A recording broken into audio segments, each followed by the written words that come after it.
नमस्कार, news point लेकर हाजिर हूं मैं राजीव। दोस्तों, नरेंद्र मोदी को दोस्ती का झांसा देते देते अमेरिकी राष्ट्रपति डोनाल्ड ट्रंप ने अब अपना असली रंग दिखा दिया है।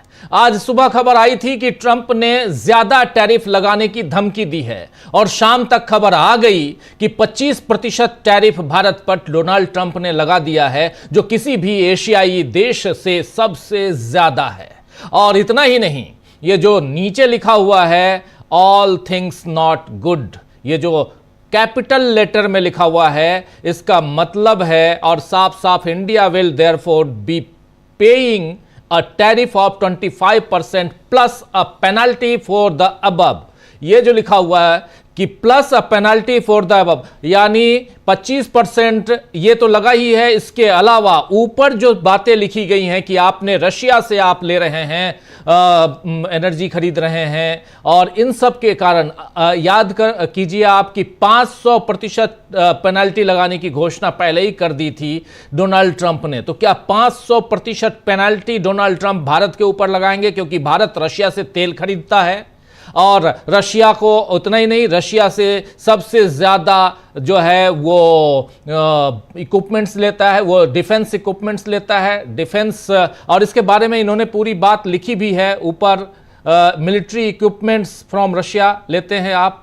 ये सारी बातें जो लिखी गई हैं, इसके क्या मायने हैं? ट्रंप ने अपना असली चेहरा और नीयत दोनों दिखा दिए हैं, लेकिन मोदी सरकार किस डर से इस असलियत को स्वीकार नहीं कर रही है, ये बात समझ से परे है। मोदी बार बार राष्ट्र प्रथम का नारा देते हैं, अमेरिका गए तो मागा के साथ मीगा। जी हां, मागा मतलब मेक अमेरिका ग्रेट अगेन। इसमें भी देखिए सबसे लास्ट वर्ड जो लिखा है डोनाल्ड ट्रंप ने, मागा लिखा है। जो सबसे लास्ट वर्ड है, सबसे आखिरी वर्ड मागा लिखा हुआ है राइट साइड में स्क्रीन पे आप देखिए, सबसे नीचे डोनाल्ड ट्रंप के इसमें सबसे नीचे मागा, मेक अमेरिका ग्रेट अगेन। और इसके आगे जब नरेंद्र मोदी गए थे अमेरिका तो उन्होंने कहा था कि मागा की जगह हम मीगा कह रहे हैं, यानी मेक इंडिया ग्रेट अगेन। बहुत अच्छी बात है, तुकबंदी कर दी। जबकि ट्रंप ने अमेरिका में भी मोदी का अपमान किया था और फिर पूरी दुनिया में घूम घूम कर अपमान कर रहे हैं। अपमान कैसे? क्योंकि उन्होंने कहा कि सीज फायर हमने करवाए, और सीज फायर अगर भारत और पाकिस्तान के बीच युद्ध विराम की घोषणा अगर डोनाल्ड ट्रंप ने की और उन्होंने ट्वीट कर यह बात बताई तो पूरी दुनिया ने देखा भी है। राहुल गांधी ने इसीलिए कल संसद में मांग की थी कि मोदी सदन के भीतर कहें कि ट्रंप झूठा है, ट्रंप इज लायर। और लेकिन डोनाल्ड ट्रंप के बारे में क्या नरेंद्र मोदी कह पाए? पहले सुनिए राहुल गांधी को, दो बार आप सुन चुके हैं जानता हूं मैं, लेकिन फिर भी सुनिए, यहां पर आज की इस पूरी चर्चा में बहुत जरूरी है पहली ये बाइट सुनना। Donald Trump has said 29 times 29 times he said, 29 बार उन्होंने बोला कि भैया मैंने सीज फायर करवाया। अच्छा, अगर वो झूठ बोल रहे हैं तो अपने भाषण में यहां प्रधानमंत्री कह दें कि वो झूठ बोल रहे हैं। यहां पे अगर दम है तो यहां पे प्रधानमंत्री बोल दे कि ट्रंप झूठ बोल रहे हैं। If he has the courage, if he has the courage, if he has the courage of Indira Gandhi, yes, let him say here, let him say here that Donald Trump, you're a liar. That you did not make a ceasefire and that we did not lose any planes. Let him say it here. Yes. If he has the courage. 50% भी है इंदिरा गांधी का तो यहां बोल दे। अगर दम है, अगर सचमुच में दम है तो आज शाम यहां प्रधानमंत्री को कह देना चाहिए Donald Trump is a liar, झूठ बोल रहा है डोनाल्ड ट्रंप। लेकिन नरेंद्र मोदी ने ऐसा नहीं किया दोस्तों। कल रात फिर उसके बाद जब नरेंद्र मोदी 2 घंटे का लगभग भाषण दिया नरेंद्र मोदी के भाषण में यह बात बिल्कुल नहीं आई कि डोनाल्ड ट्रंप जो कह रहे हैं वो झूठ कह रहे हैं, गलत कह रहे हैं, सीज फायर डोनाल्ड ट्रंप ने नहीं करवाया, यह बात उन्होंने नहीं कही। कल रात को इसके बाद राहुल गांधी जब नरेंद्र मोदी का भाषण खत्म हुआ तो राहुल गांधी ने फिर इसी बात को दोहराया संसद परिसर में और कहा कि मोदी ने ट्रंप का नाम क्यों नहीं लिया। आइए जरा सुन लेते हैं। इसके बाद जब राहुल गांधी सदन के बाहर निकलते हैं, मीडिया से बात करते हैं, तो उन्होंने क्या कुछ कहा था। उन्होंने उन्होंने क्लियरली नहीं कहा कि ट्रंप झूठ बोल रहे हैं। शायद 29 बार ट्रंप ने बोला है, उसका जवाब नहीं दिया। और सबसे इंटरेस्टिंग बात थी कि पूरे भाषण में चाइना शब्द प्रधानमंत्री ने नहीं बोला। पूरा देश जानता है कि पाकिस्तान की मदद, टेक्निकल मदद, एयरफोर्स की मदद चाइना ने की, मगर प्रधानमंत्री के मुंह से, डिफेंस मिनिस्टर के मुंह से चाइना शब्द नहीं निकला।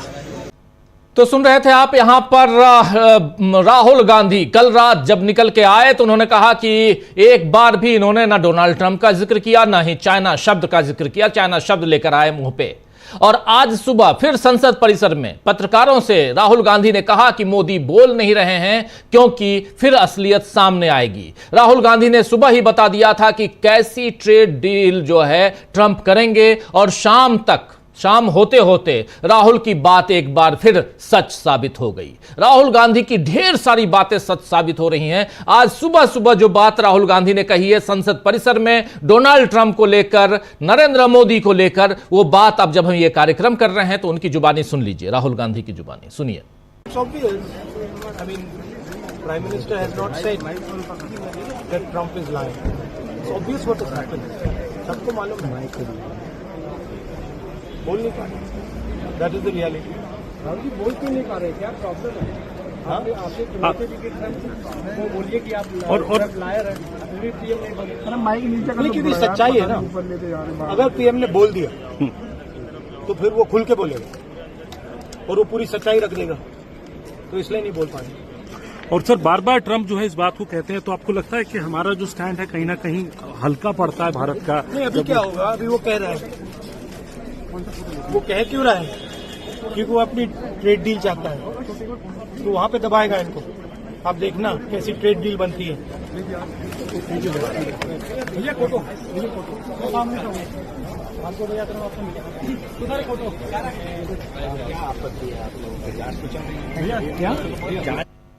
तो सुन लिया, आखिर में यहां कह रहे हैं कि वो ट्रेड डील की बात करेगा, यानी नरेंद्र मोदी के सामने डोनाल्ड ट्रंप कड़े होके अकड़ के बात करेंगे ट्रेड डील की। और हुआ वही, अकड़ के बात करें ना करें, लेकिन ट्रेड डील के लिए यहां नरेंद्र मोदी के सामने जो यहां रख दिया है, डोनाल्ड ट्रंप ने 25% टैरिफ थोप दिया। डोनाल्ड ट्रंप ने 1 तारीख से इसकी घोषणा कर दी कि 1 अगस्त से हम ऑलरेडी अब लगाएंगे 25%, जो एशियाई देशों में और भारत जैसे देशों के लिए सबसे ज्यादा है। और उसके अलावा उन्होंने कह दिया डोनाल्ड ट्रंप ने कि चूंकि आप रशिया से मिलिट्री इक्विपमेंट्स खरीदते हैं, आप रशिया से तेल खरीदते हैं, इसीलिए आपके ऊपर इतना ही नहीं हम पेनाल्टी भी लगाएंगे। और इसकी घोषणा वो पहले कर चुके हैं कि 500% पेनाल्टी लगाएंगे।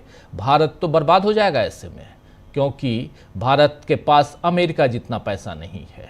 ट्रंप के नाम पर मोदी पूरी तरह एक्सपोज हो गए हैं। अब अखिलेश यादव ने तो बाकायदा शायराना अंदाज में अपनी बात रखी है। एक पोस्ट में अखिलेश यादव ने क्या कुछ लिखा है, जरा उसको देखिए। लिख रहे हैं, वो उधर कहते हैं हमने रुकवाई जंग।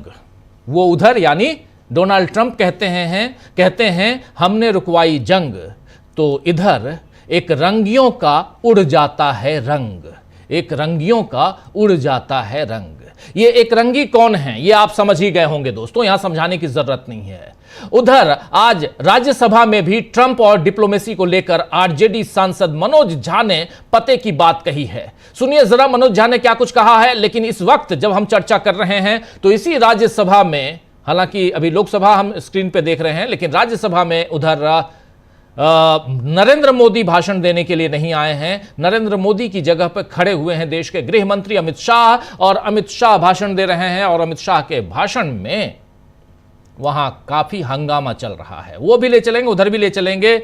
लेकिन मनोज झा को सुनिए, बहुत पते की बात कर रहे हैं, सुनिए जरा। हाँ, ये अमेरिकन जो प्रेसिडेंट हैं उनमें मुझको चाचा चौधरी के सारे नेगेटिव गुण दिखते हैं। उनको एक चौधराहट सवार हो गई है। अब खड़गे साहब कल कह रहे थे मेरा स्पीच खत्म होते होते 30वीं बार बोल देगा। अखबार में छपने से पहले 30वीं बार बोल गया वो व्यक्ति, और अभी कोई गारंटी नहीं है, मैं बैठूंगा बाहर जाऊंगा सुना कि 32 बार बोल चुके हैं आप तक।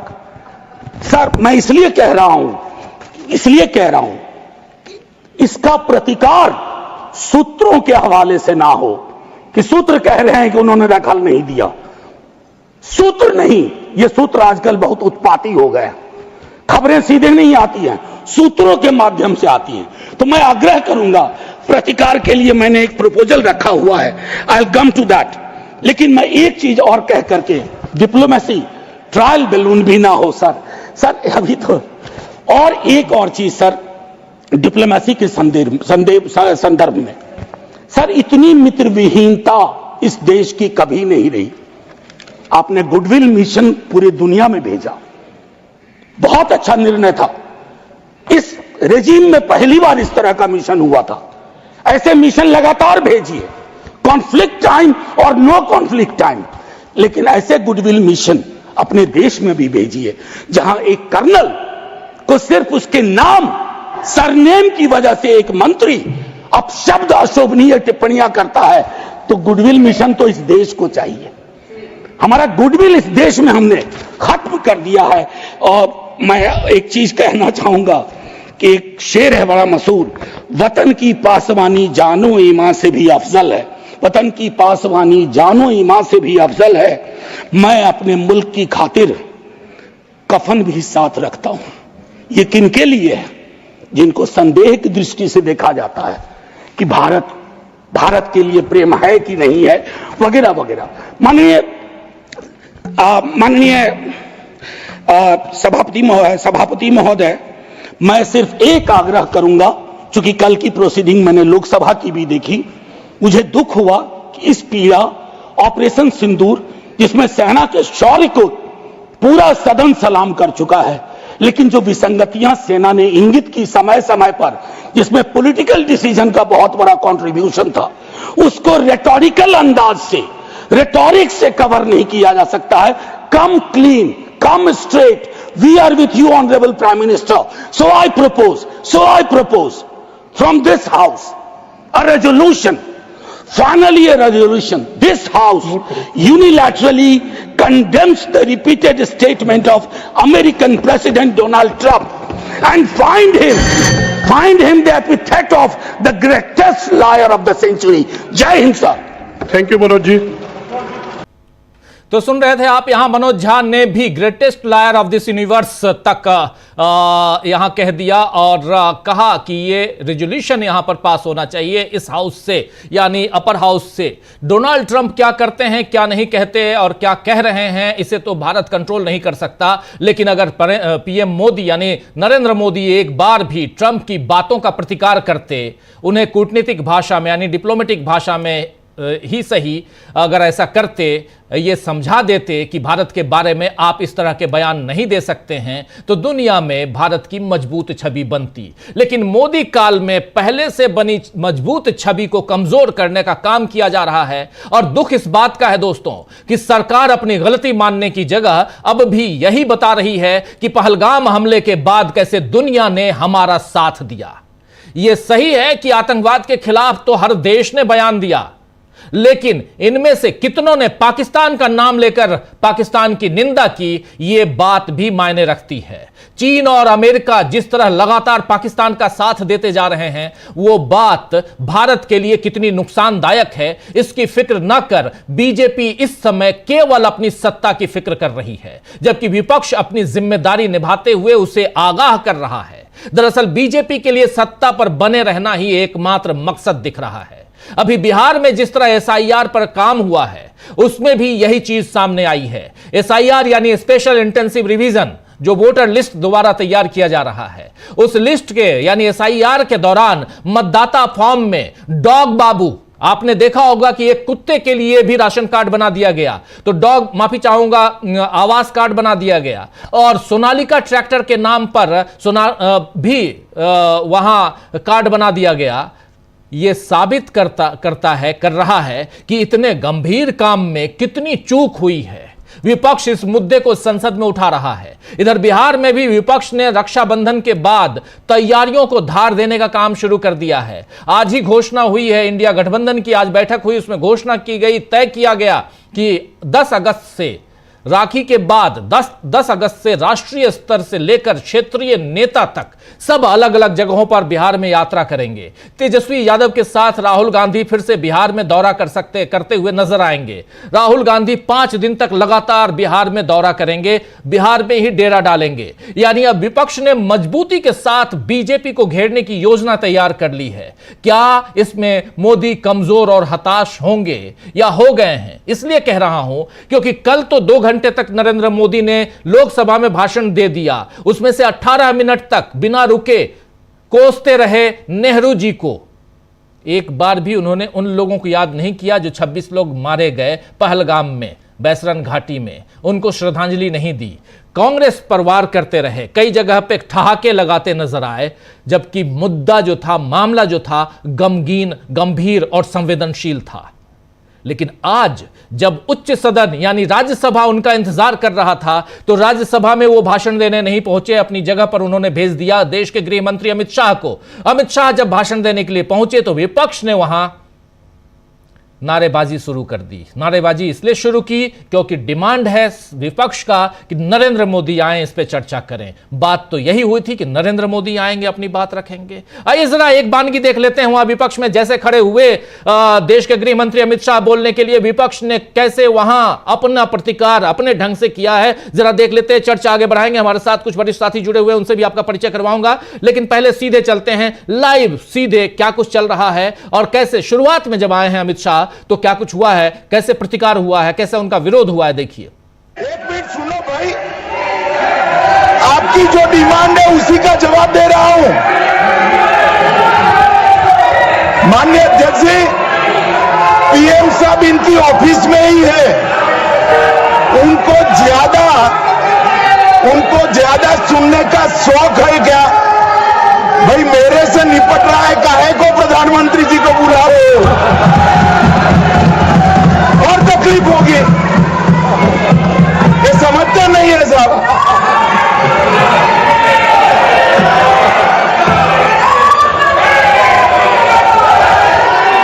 माननीय सभापति जी, सबसे पहले पहलगाम हमले में हमारे देश के जो निर्दोष नागरिकों को धर्म पूछकर, चुन कर उनके परिवार के सामने मारा गया। मैं उन सभी दिवंगत नागरिकों के परिवार के साथ मेरी संवेदना व्यक्त करता हूं। जब ऑपरेशन सिंदूर के बाद पाकिस्तान ने गोलीबारी करी,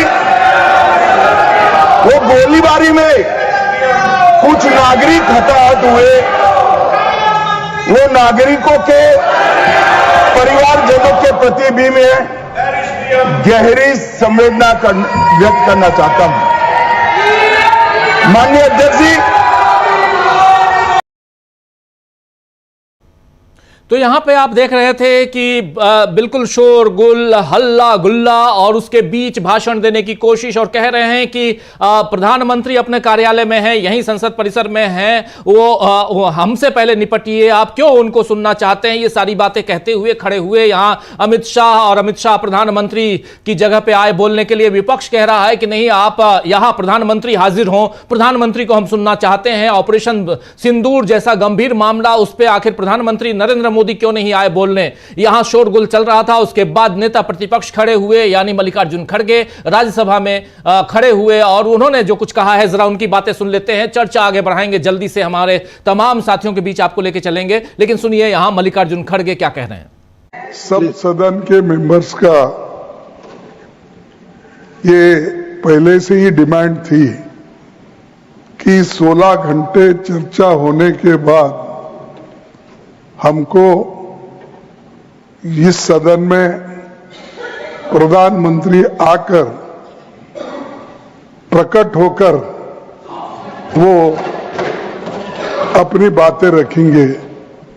और समाधान जो भी हमने सवाल उठाए हैं, बहुत से सवाल उनको संबंधित है। ये नहीं कि आप कैपेबल नहीं है रिप्लाई देने के लिए, ये नहीं कहता मैं। हम आपको निपटाएंगे, तुम हमारे को निपटाओ, हम खेल खेलेंगे। लेकिन जिस प्रधानमंत्री यहां रहते हुए भी अगर इस सदन में नहीं आते तो इस सदन का अपमान है। धन्यवाद। नहीं, ये नहीं हो तो इसीलिए आपकी बात सदन का अपमान करना, सदस्यों का अपमान करना ठीक नहीं है। तो सुन लिया आपने, यहां कह रहे हैं एक तरफ मल्लिकार्जुन खड़गे कि यहां रहते हुए नहीं आ रहे हैं, सदस्यों का जो राज्यसभा में सदस्य हैं, सांसद हैं, उनका अपमान है। और यहां जैसे ही ये बात कहते हैं शोरगुल शुरू होता है और आसंदी पर विराजमान उप सभापति, जो कार्यकारी सभापति के रूप में भी अभी विराजमान हैं, यानी और उसके बाद क्या कुछ हुआ आपने देख लिया। हरिवंश जी जो बात कह रहे थे, उसके बाद वो खड़े करते हैं दूसरे साइड से अमित शाह को। इसके बाद कांग्रेस ट्वीट करती है। कांग्रेस के एक के बाद एक कई ट्वीट है। इसमें देखिए, हिम्मत दिखाइए नरेंद्र मोदी जी, हिम्मत दिखाइए, सदन में आइए। ये एक ट्वीट ये है, एक ट्वीट है, इसके बाद एक ट्वीट और है। उस ट्वीट में लिखा हुआ है वो कायर है।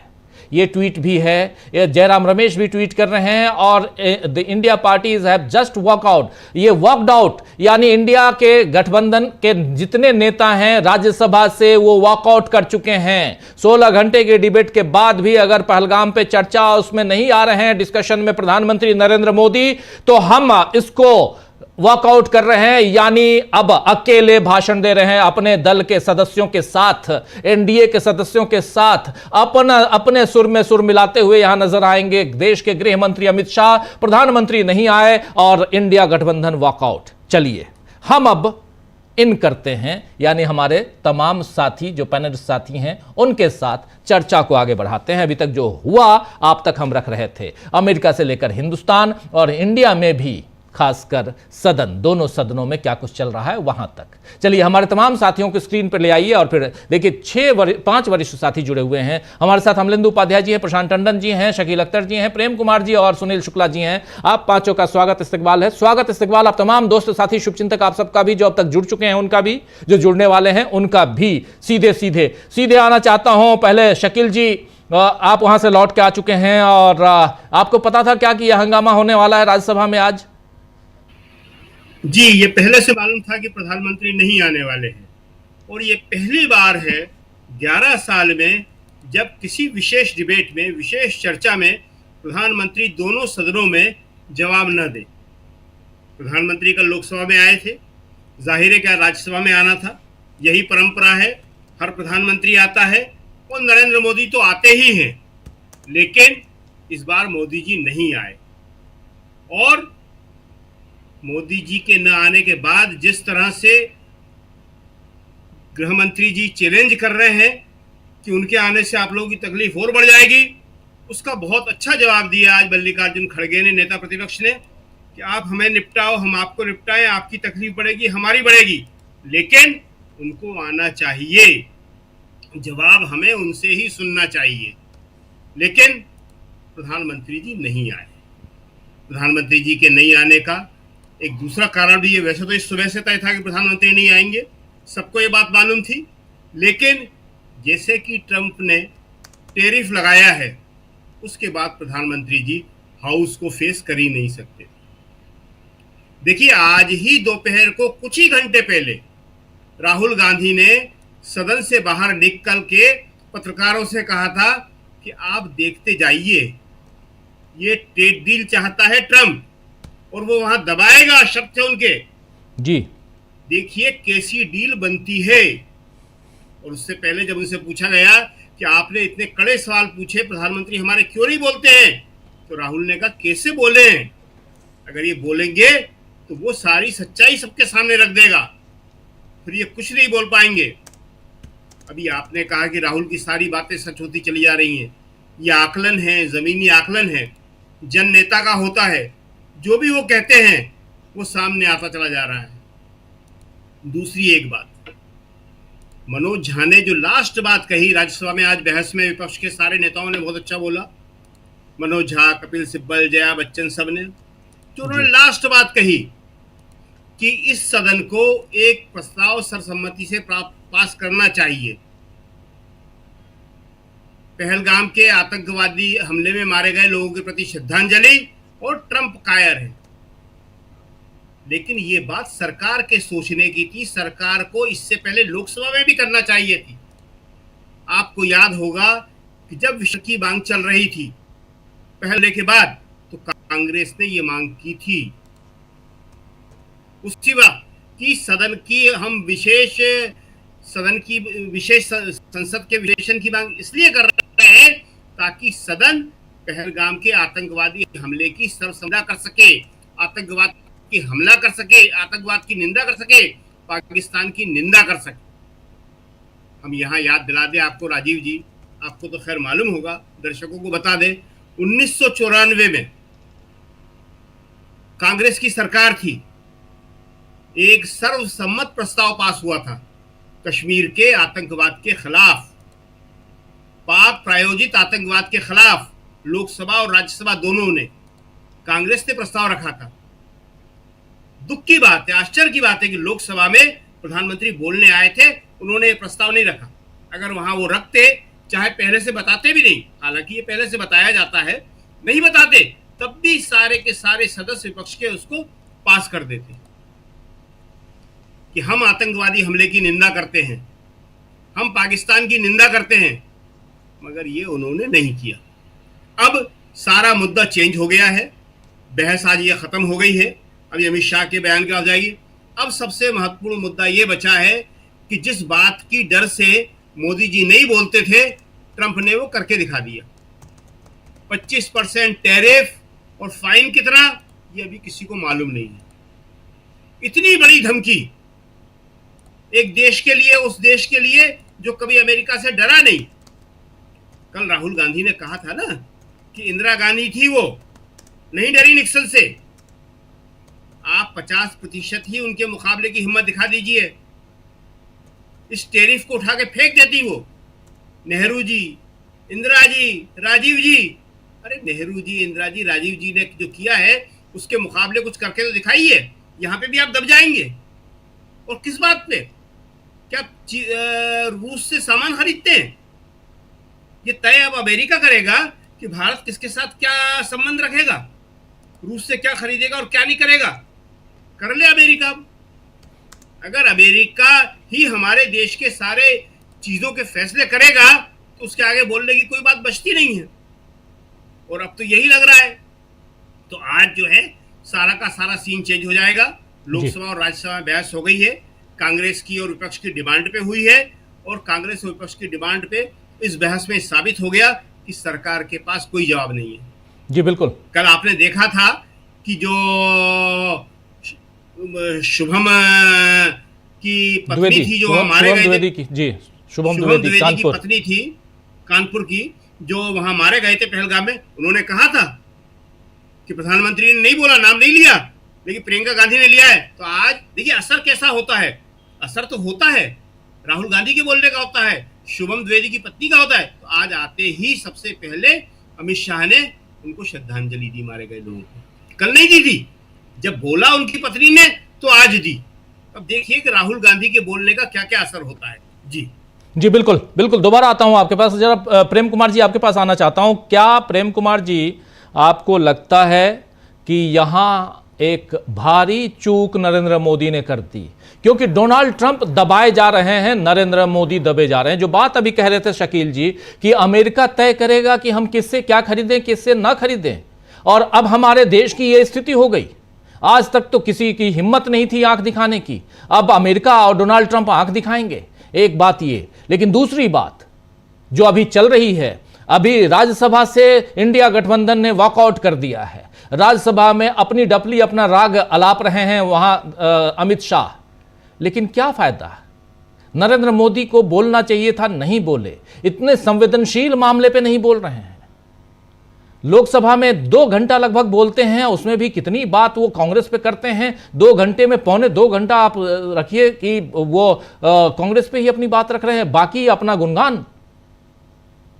चल क्या रहा है? और सबसे बड़ी बात अभी आपने सुन लिया, मेंशन भी किया शकील जी ने, नेता प्रतिपक्ष राज्यसभा में मल्लिकार्जुन खड़गे ने कहा कि आप हमको निपटाइए, हम आपको निपटाएंगे। ये खेल अगर और इधर ही अगर आप जाना चाहेंगे तब तो हो गया, फिर देश कैसे चलेगा? प्रेम कुमार जी। अब बहुत महत्वपूर्ण घटनाएं आज घटी हैं राजीव जी, और खड़गे जी ने एक ऐसा आईना दिखाया जो अमित शाह जिस स्तर के नेता हैं उनको उन्होंने एक्सपोज कर दिया। वो निपटाने मिटाने यही सब तरह की राजनीति करने के आदी है। सदन दुश्मन और दुश्मनी से नहीं चलता है, सदन में कोई दुश्मन नहीं होते हैं। अगर सदन एक ही पार्टी और विजेता पार्टी और जीत कर आने वाली पार्टी से चलना होता तो अपोजिशन की जरूरत ही नहीं होती ना, फिर तो सदन एक ही पार्टी के लोगों से चलता, जो मन में आता वो चलता। लेकिन डेमोक्रेसी नाम ही है इसी बात का कि अपोजिशन भी होता है और उसकी पूरी संसदीय मर्यादा और परंपरा उसी से गुथी हुई होती है। तो जो खड़गे जी ने कहा कि प्रधानमंत्री नरेंद्र मोदी का राज्यसभा में चर्चा का जवाब देने के लिए नहीं आना सिर्फ ये नहीं है कि वो आ जाते तो विपक्ष की ऐसी तैसी कर देते। अरे विपक्ष तो ऐसी तैसी कराने के लिए तैयार बैठा है, लेकिन दरअसल बात यह है कि ये सदन का अपमान हो रहा है। ये डेमोक्रेटिक जो प्रोसेस है, जो परंपराएं हैं, उसका अपमान हो रहा है। और इससे आगे हम देखें तो हमें कहते हुए अब ये गुरेज नहीं है, संकोच नहीं है कि एक बेहद डरपोक प्रधानमंत्री हमारे देश में हमारे ऊपर बैठे हैं। इससे पहले इतना डरपोक प्रधानमंत्री दुनिया ने नहीं देखा, भारत ने तो देखा ही नहीं था, दुनिया ने भी नहीं देखा था जी। डरपोक बोल रहे हैं तो हो सकता है बहुत लोगों को लगे कि ऐसा कैसे बोल रहे हैं, डरपोक कैसे हैं, इसको समझने की जरूरत है।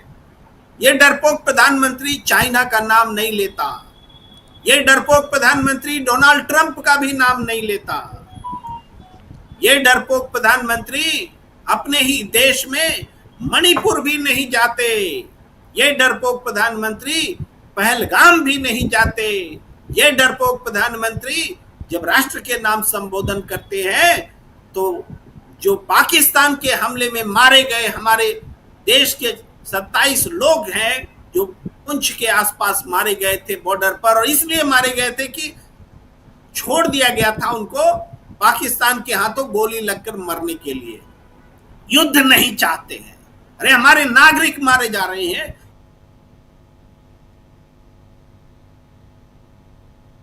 प्रेम कुमार जी की आवाज चली गई है, प्रेम कुमार जी की आवाज चली गई है। जरा आगे बढ़ाते हैं इसी चर्चा को। हमारे अमलेंदु जी जरा आपके पास आना चाहता हूं। अमलेंदु जी, प्रेम कुमार जी की आवाज चली गई है, जरा इनकी बातों को आगे बढ़ाइए। राजीव जी, प्रेम कुमार जी सही कह रहे थे कि इस 78 वर्षों में इतना कमजोर और डरपोक प्रधानमंत्री कभी नहीं हुआ जितना इस समय है, जिसके मुख से न डोनाल्ड ट्रंप का डी निकल रहा है न चीन का सी निकल रहा है। तो निश्चित तौर पर, और आज प्रधानमंत्री सदन में जो नहीं पहुंचे राजीव जी, वो डर की वजह से नहीं पहुंचे कि विपक्ष के सवालों के जवाब देने पड़ेंगे।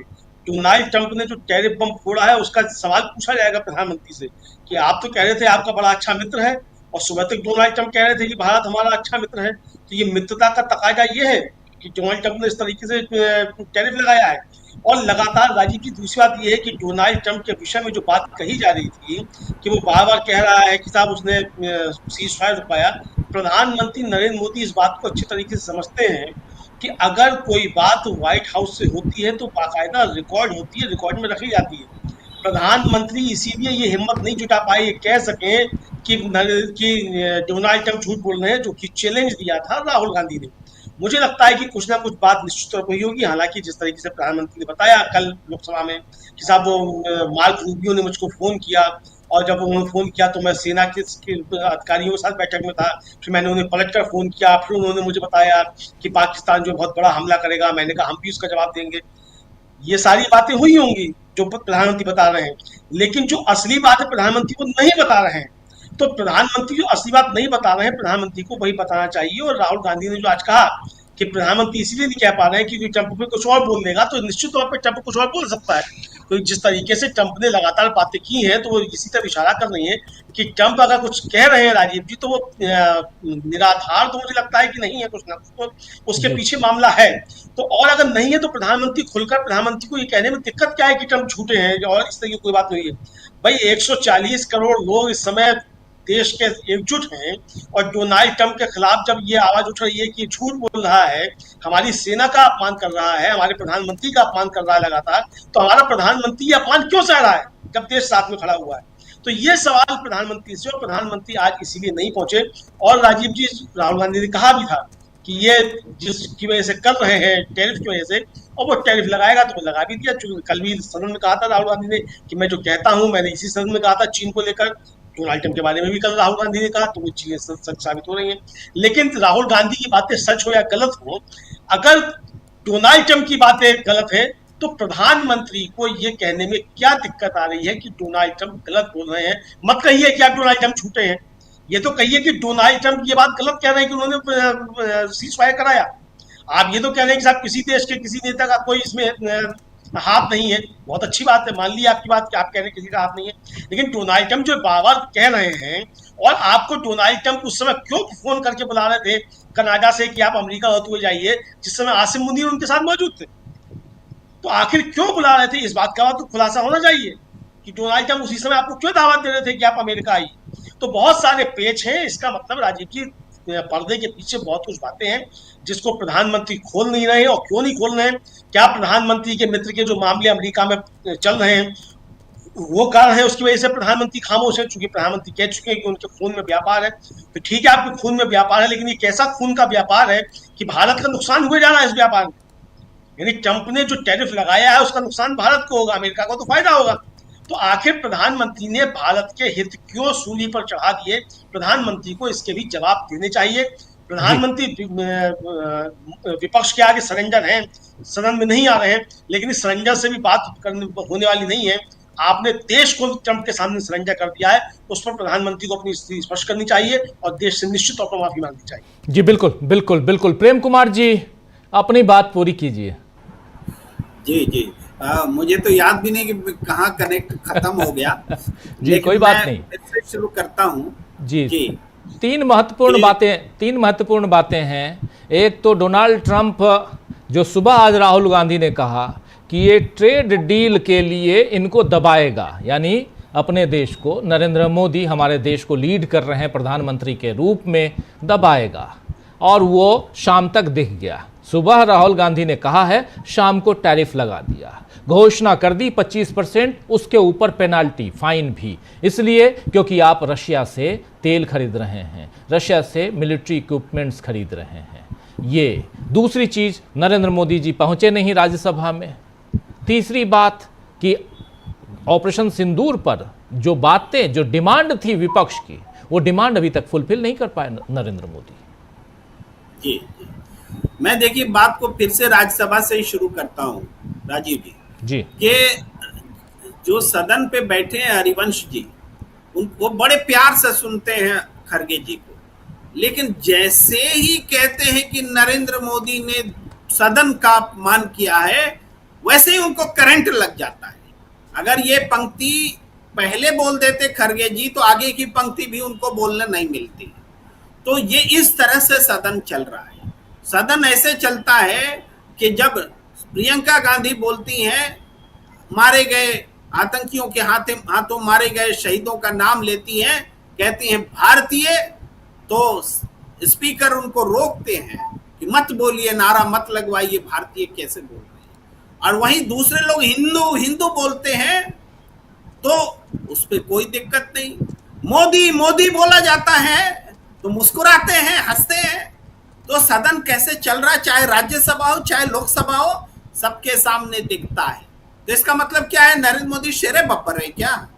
नरेंद्र मोदी दिलेर है क्या? नरेंद्र मोदी कायर हैं, डरपोक हैं कि वो सदन का सामना नहीं कर पा रहे हैं, राज्यसभा में मौजूद नहीं रह पा रहे, अपनी बात नहीं कह पा रहे। क्यों?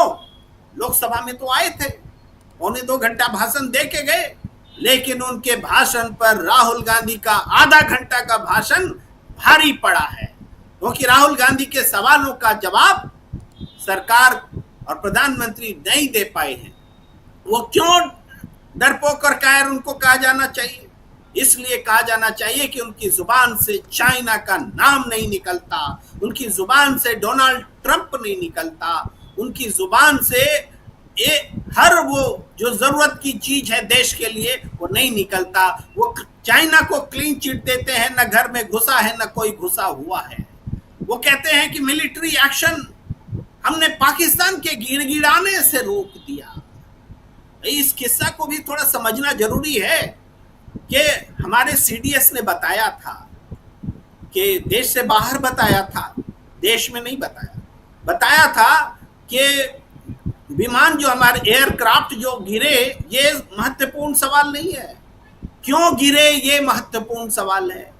और उन्होंने बताया था कि 2 दिन में उन्होंने चीजों को रेक्टिफाई कर लिया और फिर 10 तारीख की सुबह पाकिस्तान के कई सारे एयरबेस और मिलिट्री अड्डे को तहस नहस कर दिया। इतनी बड़ी अचीवमेंट, और कुछ घंटे के बाद में पाकिस्तान गिड़गिड़ा गया और 10 तारीख को ही 3 बजे आते आते हमने मिलिट्री एक्शन को रोक दिया। भाई 2 दिन पहले तक तो हम तरीका ढूंढ रहे थे कि कैसे हम अपने एयरक्राफ्ट के गिरने की कमी को दूर करें, और हमारी सेना ने तरीका ढूंढा और पाकिस्तान को जबरदस्त प्रहार किया, और जैसे ही प्रहार किया वैसे ही मिलिट्री एक्शन रोक देते हैं। कहते हैं पाकिस्तान गिड़गिड़ा रहा था, पाकिस्तान गिड़गिड़ा रहा था तो 2 दिन तक हम अपने एक्शन को रोक करके उसको जवाब कैसे दे रहे थे। ये बातें परस्पर विरोधी हैं। प्रधानमंत्री जी की बातें और सीडीएस की बातें दोनों को जोड़ के कहानी यही बनती है। और इसके बाद चलिए मिलिट्री एक्शन अपने पाकिस्तान के गिड़गिड़ाने से रोक दिया, तो इसका ऐलान आपने क्यों नहीं किया? क्यों नहीं किया मोदी जी? आपने ऐलान किया होता, हमारी सेना ने ऐलान किया होता, हम तो मान लेते पाकिस्तान ने भी ऐलान किया होता। इसका ऐलान डोनाल्ड ट्रंप ने क्यों किया? इसका जवाब क्यों नहीं देते हैं? क्योंकि प्रधानमंत्री हमारे कायर हैं, डरते हैं। और क्यों डरते हैं वो राहुल गांधी ने आज सुबह में बता दिया जी। वो ट्रेड डील में दिखेगा, और डोनाल्ड ट्रंप ने बताया है कि ट्रेड के ही नाम पर हमने सब कुछ किया है। तो ये ट्रेड तो एक ढका छुपा हुआ वर्ड है। इस ट्रेड के भीतर भी बहुत सारे ट्रेड्स छिपे हुए हैं।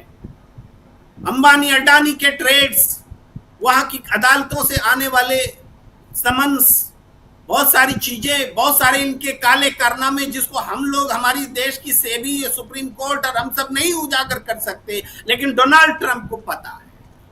डोनाल्ड ट्रंप को सारी चीजें पता है कि पूरी दुनिया में क्या क्या घोटाले किए जा रहे हैं, कैसे प्रधानमंत्री आगे जाते हैं, पीछे से अडानी जाता है, सौदा हो जाता है, सारी चीजें पता है। हम नहीं बता सकते। तो ये जो है ना दबी हुई नस यहीं पर है, डर का कारण यही है। वरना भारत का कोई राजनेता आज तक अमेरिका से नहीं डरा। अमेरिका से तो हिंदुस्तान की जनता हमेशा लोहा लेती रही है। जब हम आर्थिक रूप से बहुत कमजोर थे ना, तब भी अमेरिका के खिलाफ नारे भी लगाते थे, जुलूस भी लगाते थे, और सदन में उस अमेरिका के खिलाफ बातें भी होती थी। और आज दुनिया की तीसरी और चौथी ताकत बनने के बाद अमेरिका के खिलाफ बोलने की अगर हमारी जुबान चली गई है, तो इसका मतलब है कि पॉलिटिकल लीडरशिप कायर है, क्योंकि हम आर्थिक रूप से मजबूत हैं और हमारी राजनीतिक जुबान कमजोर हो गई है। ये बातें अब साफ तौर पर समझ में आ रही है, दिख रही है। नहीं, जो ये कहा गया, पूरा सदन में चर्चा क्यों हुई? ऑपरेशन सिंदूर। ऑपरेशन सिंदूर का मतलब सिर्फ मिलिट्री एक्शन थोड़े था। ऑपरेशन सिंदूर का मतलब मिलिट्री एक्शन के साथ साथ उस एक्शन का रुकना भी था, इसकी डिप्लोमेसी भी थी, और वो बातें भी थी जो कि इस एक्शन के शुरू होने के साथ हुई। क्या हमारे देश ने कभी पाकिस्तान की ओर से ड्रोन हमले जो झेले थे? पाकिस्तान की इतनी औकात हुई कि इस मोदी सरकार में उसने ड्रोन से हमला किया, मिलिट्री एक्शन रोकने के बाद भी किया और उससे पहले भी किया। जी भी कहते हो कि हमने जवाब दिया, 22 मिनट में जवाब दिया, और वो गिड़गिड़ाने भी लग गया, और गिड़गिड़ाने के बाद मिलिट्री एक्शन रुक गया, तब भी ड्रोन छोड़ रहा था। ये कैसा गिड़गिड़ा रहा था भाई? गिड़गिड़ा भी रहा था और हमारे ऊपर ड्रोन के हमले भी कर रहा था।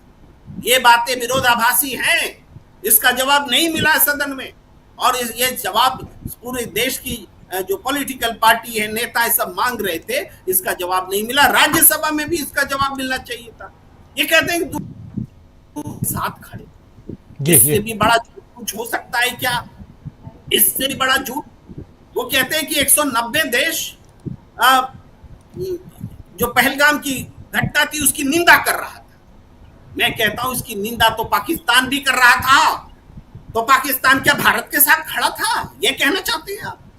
इसकी निंदा तो तुर्की भी कर रहा था, चाइना भी कर रहा था। तो तुर्की और चाइना क्या इंडिया के साथ खड़ा था? इंडिया के साथ वही खड़ा होता जो पाकिस्तान इस घटना को अंजाम दे रहा था, उसके खिलाफ खड़ा होता। एक देश नहीं आया सामने, इसलिए हम कह सकते हैं एक देश भी भारत के साथ खड़ा नहीं था। और ये सबसे बड़ा झूठ है कि 190 देश भारत के साथ खड़ा था। जी, कई सारी बातें हैं जो असत्य हैं, झूठ हैं, और उन बातों को उसी हिसाब से देश की जनता के बीच लाने की कोशिश होती है जिससे वोट बैंक तैयार हो। लेकिन पहले आप मुझसे निपट लीजिए, फिर बाकी बातें करेंगे। कांग्रेस ने भी ट्वीट किया है इसी मसले को, जो आप थोड़ी देर पहले सुने हैं, लेकिन उस ट्वीट को जरा आपके सामने लाता हूं, फिर सुनील शुक्ला जी आपके पास आता हूं, फिर प्रशांत जी आपके पास आता हूं, और बहुत कुछ है। एक बहुत गंभीर चर्चा हम लोग कर रहे हैं, और ये चर्चा सिर्फ इवेंटबाजी जो करने की कोशिश करती रही है बीजेपी, उससे बाहर निकल के देखने की जरूरत है। इस देश को आखिर ऑपरेशन सिंदूर से मिला क्या? एक बड़ा सवाल है। इस सवाल के साथ आएंगे सुनील शुक्ला जी आपके पास, और आपके बाद प्रशांत टंडन जी के पास। जरा देखिए पहले इस ट्वीट को। यहां पर अगर वीडियो इसमें हो तो देखिए, पहले मुझसे निपटो, तुम कौन, मोदी कहां हैं। यहां पे ये नरेंद्र मोदी संसद में आने से डर गए। जरा ये वीडियो देखते हैं, वीडियो देखिए। मेरे से निपट रहा है, काहे को प्रधानमंत्री जी को बुला रहे हो? हम आपको निपटाएंगे, तुम हमारे को निपटो, हम खेल खेलेंगे। लेकिन प्रधानमंत्री यहाँ रहते हुए भी अगर इस सदन में नहीं आते तो इस सदन का अपमान है। तो सुन लिया आप, यहां पे सुनील जी कह रहे हैं, और साफ साफ देखिए कैसे कैसे शब्दों का इस्तेमाल हो रहा है सदन के अंदर। कल हम लोगों ने देखा छिछोरापन वर्ड का इस्तेमाल किया प्रधानमंत्री नरेंद्र मोदी ने। पता नहीं उस शब्द को स्पंज किया गया कि नहीं किया गया, वो अभी प्रधानमंत्री के भाषणों का मेरे पास वो नहीं आया है। शकील जी हमारे साथी, उनके पास आया हो तो शकील जी जरूर बताएंगे। लेकिन छिछोरापन जैसा शब्द इस्तेमाल कर रहे हैं कांग्रेस के लिए नरेंद्र मोदी। आज कह रहे हैं पहले मुझसे निपटो, अमित शाह कह रहे हैं, फिर काहे का प्रधानमंत्री, फिर वही कह रहे हैं कि निपटने की अगर बात आ जाए तो फिर डेमोक्रेसी में फिर रहेगा क्या, और उसमें भी एक स्वस्थ लोकतंत्र, और जिसको आप कहते हैं भारत को कि सबसे पुराना, सबसे मजबूत, सबसे बड़ा लोकतंत्र की दुहाई आप देते हैं, जिस हिंदुस्तान के इस संसद भवन को सबसे पवित्र मंदिर की तरह मानते हैं, वहाँ ये चल रहा है। वहाँ पर निपटाने की बात चल रही है। लेकिन आखिर फाइनली 2 दिन 3 दिन की चर्चा, 16 घंटे यहाँ 16 घंटे वहाँ, लगभग 20-20 घंटे की चर्चा रख लीजिए, क्योंकि उसमें जो प्रस्तावक है और जो फाइनल भाषण दे रहा है उसकी गिनती नहीं होती है कि वो कितने घंटे आके भाषण दिया है। तो लगभग 20-20 घंटे सदन में देने के बाद इस देश को मिला क्या सुनील शुक्ला जी? देना तो सरकार को था, जवाब सरकार को देना था, प्रधानमंत्री को देना था, गृह मंत्री को देना था, रक्षा मंत्री को देना था, विदेश मंत्री को देना था। इन्होंने क्या जवाब दिया? जो हमेशा से बोलते आ रहे हैं वही बात बताए। इनके भाषणों को सुन रहा था जैसे हम इसका क्लास अटेंड कर रहे हो। अब आधुनिक इतिहास बताया जा रहा है वो देश का। जो सवाल पूछे गए थे उसका जवाब किसी ने नहीं दिया। और अगर आप इतने महत्वपूर्ण मुद्दों पर हो रही चर्चा को छिछोरेपन की शब्द का उपयोग करेंगे तो क्या उम्मीद करते हैं? क्या मिल जाएगा। लेकिन विपक्ष ने जो सवाल पैदा किए, विपक्ष ने जो बातें उठाई, उससे सरकार भागती हुई नजर आई। यह तो कम से कम यह हुआ कि सरकार पूरी तरह से एक्सपोज हो गई। किसी के पास उन प्रश्नों का जवाब नहीं था। और आज तो राहुल गांधी ने साफ साफ कह दिया कि भैया आप देखते जाइए कि टैरिफ को लेकर के किस तरह की बातें आती है अमेरिका की ओर से, और आज साबित हो गई हो कि 25% टैरिफ लगा दिया।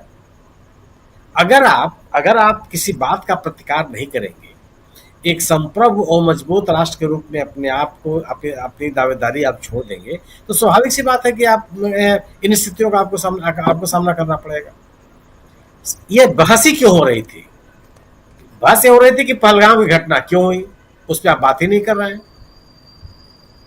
गृह मंत्री ये बता रहे हैं कि कितने आतंकवादी किन किन सालों में भाग गए यहां से।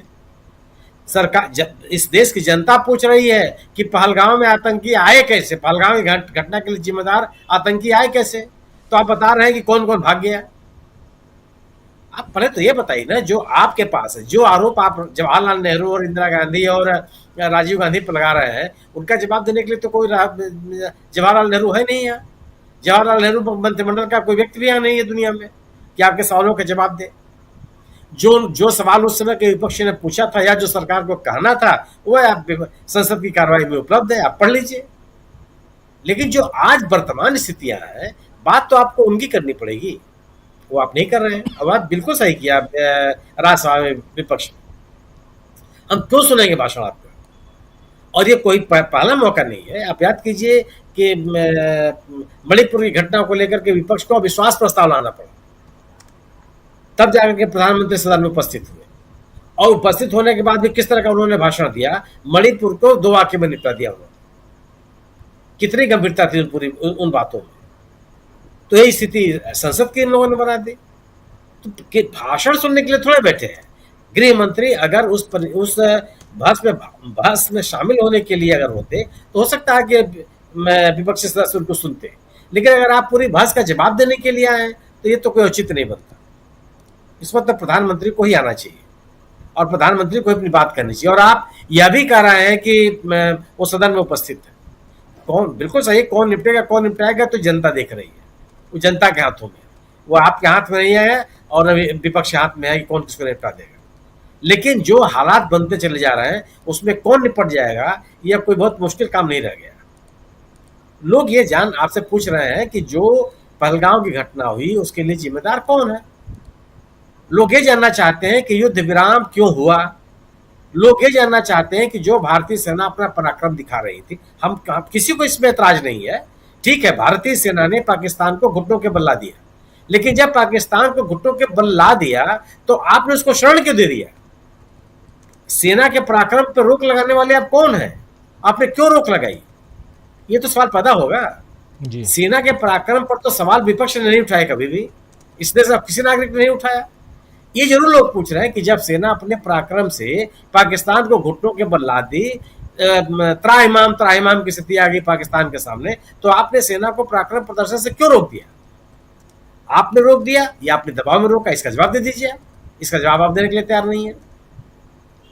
प्रश्न जो जितनी बातें हैं, और आपको स्वीकार करना पड़ेगा कि लोग, विपक्ष पूछ रहा है, देश के नागरिक जानना चाहते हैं कि डोनाल्ड ट्रंप के कहने पे आपने रोका, तो डोनाल्ड ट्रंप का आप नाम ही नहीं लेते। आप एक बार ये बात नहीं करने के लिए तैयार हैं कि डोनाल्ड ट्रंप जो बात कर रहे हैं झूठ है, अर्ध सत्य है, सत्य है, कपोल कल्पना है, मन गढ़ंत बातें हैं। कुछ भी तो बोलिए यार। ट्रंप शब्द के नाम से आपको परेशानी हो रही है। तो ये बड़े सवाल थे जिन सवालों को लेकर के विपक्ष सदन में आया था, और उन सवालों का जवाब सरकार को देना चाहिए था। न तो गृह मंत्री ने, न ही विदेश मंत्री ने, किसी ने इस बात का जवाब नहीं दिया। सदन में जो चर्चाएं हुई, निश्चित रूप से विपक्ष जो सवाल पैदा किया वो जनता की आवाज थी, और सरकार के जवाब के ऊपर जनता के बीच में क्या असर पड़ा, वो तो आप जो कल बयान दिया शुभम द्विवेदी की पत्नी ने जो बात कही, वो पूरे देश के बड़ी टिप्पणी है कि आप उन मृतकों के बारे में जो मारे गए पहलगाम में, उनका नाम तक लेने के लिए तैयार नहीं है।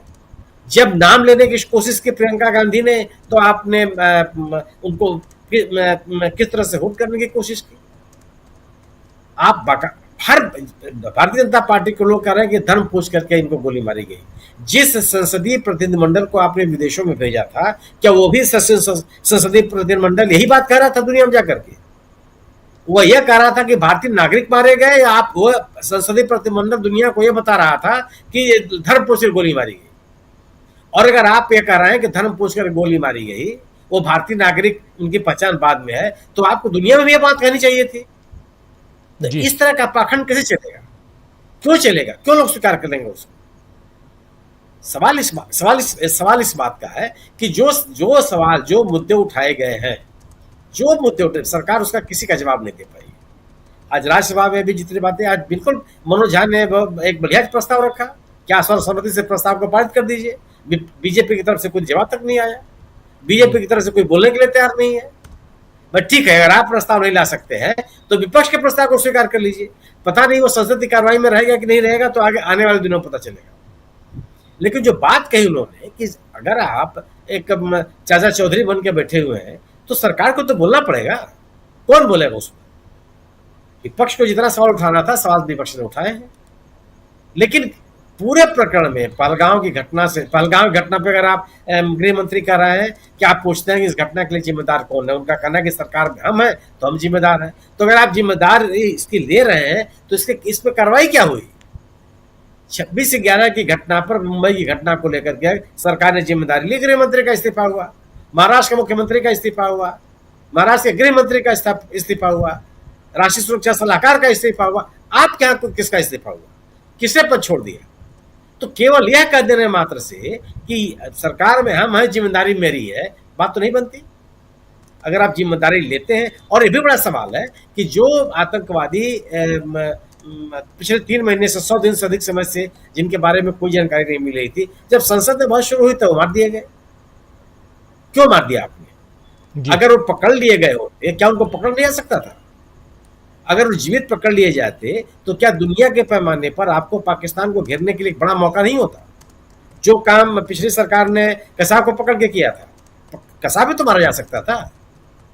सुरक्षा बल धुआंधार गोली चला रही थी, ढेर सारे लोग मारे गए, लेकिन कसाब को तो उन्होंने जिंदा पकड़ा, वो पूरे साजो सामान के साथ था।